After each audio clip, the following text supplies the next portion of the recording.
Ladies and gentlemen, I'd planned to speak to you tonight to report on the State of the Union. But the events of earlier today have led me to change those plans. Today is a day for mourning and remembering. What is up, YouTube? Angelo here. Welcome back to my channel. Today we have something really interesting. I know we kind of touched on this subject before. I wanted to add a segment to my channel here all about conspiracy theories. A lot of people out there believe that the Titanic never actually sank. There's an entire conspiracy about it with tons and tons of information. I think everyone knows the story of the Titanic. It was built in April of 1912 and sent out on its maiden voyage to New York. It was carrying approximately 2,300 people, including passengers and crew. As we all know, according to history, the Titanic hit an iceberg and sank right in the middle of the Atlantic Ocean. Or did it? This is what we are told to believe. The Titanic was built by White Star Line, owned by none other than J.P. Morgan. Don't know who J.P. Morgan is? This guy.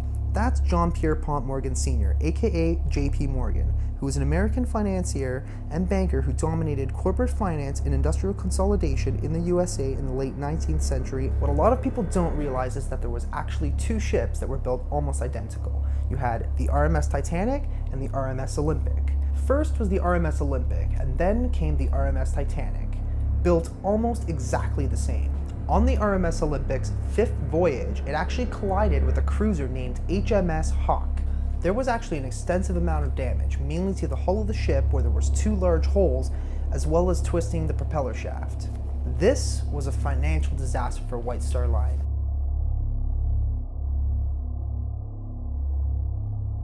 By November 29th, the Olympic was back in service, but in February of 1912, it was faced with another setback. In February of 1912, she lost a propeller blade on a voyage to New York and was once again sent back to Belfast to its builder. According to history, this is what we're told to believe. Do you believe it? Because the RMS Olympic was so badly damaged, this threatened bankruptcy of the entire company. So what some people believe is that the only viable option White Star Line had at this time was to send the RMS Olympic out as the Titanic, just so that way they can sink it in order to make an insurance claim. The reason why some people believe this is because it would have cost way too much money just to do the repairs. But it's just business, right? This is by far my favorite conspiracy, and we're gonna try and get through every single point here, so just bear with me. It gets really interesting. It's crazy to think that the owners would have sent this ship out and all those people to die, but I don't think that's what their intentions were. But where's the proof that the ships were swapped? If you look at the two pictures of the Titanic, from when it was under construction to when it was sent out on its maiden voyage, you'll actually see that the portholes are different. In this picture, you'll see that the Titanic had only 14 portholes, whereas on the Olympic, there were 16 portholes. The portholes on the later part are actually uneven, whereas on the Titanic, they were all totally even. Now, when you see the Titanic on its maiden voyage, notice that the portholes are now 16. Did they totally redesign the ship? Hey, what's going on here? The position of the letters that were riveted onto the ship spelling out Titanic had also evidently changed their position. Notice originally the T was almost perfectly placed between the two portholes, and then on its maiden voyage, it was almost underneath one of the portholes. Why in the hell did they change this? Was it just a redesign in the ship? Alright, let's talk about Lawrence Beasley. Lawrence Beasley was a science teacher, passenger, and survivor of the Titanic. While on the ship itself, he noticed that the ship had a list to port. For all of you non-boat people like myself, what a list to port actually means is that the ship was leaning to one side. So imagine you were facing the front of the ship. Port side would be the left, starboard, the right. So what this meant essentially was that the ship was actually leaning to the left side if you're facing the front of the ship. That's an interesting point considering the Titanic was a brand new ship. Or was it? Where was J.P. Morgan? J.P. Morgan was actually supposed to be on the ship while it was making its maiden voyage to New York. At the very last second, he claimed he was ill and couldn't make the voyage. Well, about one day later, J.P. Morgan was actually found with his mistress in a hotel. Perfectly fine. He also decided that everything he was having transported from Liverpool to New York to be taken off the ship, for whatever reason. Is it possible that J.P. Morgan knew what was going to happen? What do you guys think? One of the propellers was so badly damaged on the RMS Olympic that it actually had to be changed. To save time and money, what they decided to do was take one of the propellers that were supposed to be on the Titanic and put it on the RMS Olympic. This meant that the propeller actually had a part number stamp 401 right on the propeller. The interesting about this is that when the Titanic was discovered underwater many years later, they found the propeller with the stamp number clearly indicating the number was 401. Since this propeller was placed on the Olympic, this would clearly indicate that this was not in fact the Titanic and it was the Olympic instead.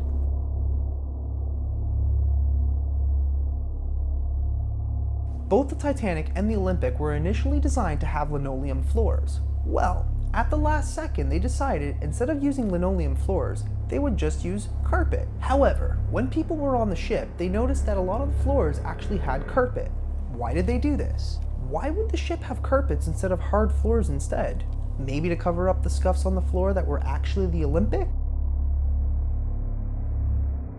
The SS Californian, known as the ship that watched the Titanic sink, was carrying only wool sweaters and absolutely no passengers on board, left 5 days before the Titanic left port. The Californian had stopped for the night at the edge of an ice field.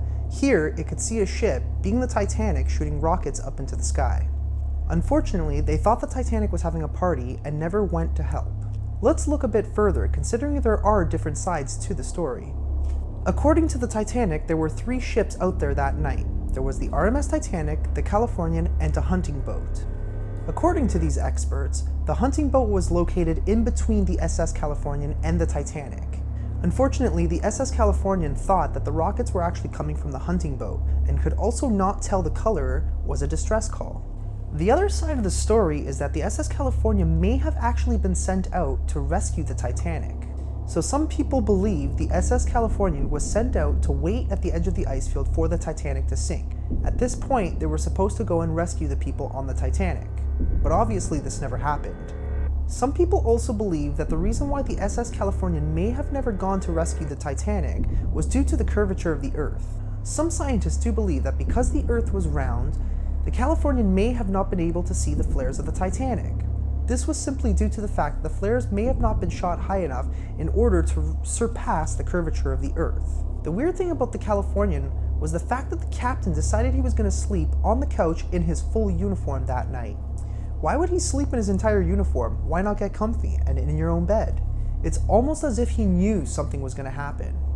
As you may remember from the movie, Captain Edward Smith was in fact the captain of the Titanic.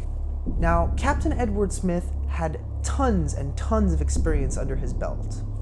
So the weird thing about Captain Smith, that night he also decided he was going to sleep fully clothed and on the couch, almost as if he also knew something was going to happen. So what exactly happened when they saw the iceberg? So when they saw the iceberg, the captain of the ship, Captain Edward Smith, decided he was going to put the ship into full reverse to avoid hitting the iceberg. According to experts, this is wrong. In order to avoid hitting an obstacle in the ocean, what you're supposed to do is actually put the ship into full power and turn it to one side. This will inevitably turn the ship and help you steer right around any obstacle in the ocean. It is known knowledge that the captain was more than capable and experienced to do this. He also decided that he was going to go down with the ship that night, probably because he felt awful about what happened. You remember Rose from the movie? Do you remember the part where she was saying, hey, there's not enough lifeboats on this ship? Well, if you think about it, they never actually needed all the lifeboats anyways, right? The ship was unsinkable, right, Rose? It's as if they evidently knew what was coming and that help was supposed to come, but no one ever did. You may not know who he was, but he was on the ship when it sank with his wife, Rosalie Isadora.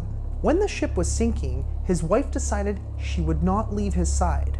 It is truly a beautiful and touching love story. If you remember from the movie, you may recall an older couple lying in bed holding each other as the ship is flooding with water. This scene was made to represent Isadora and his wife on the ship. Now I feel like watching the movie again.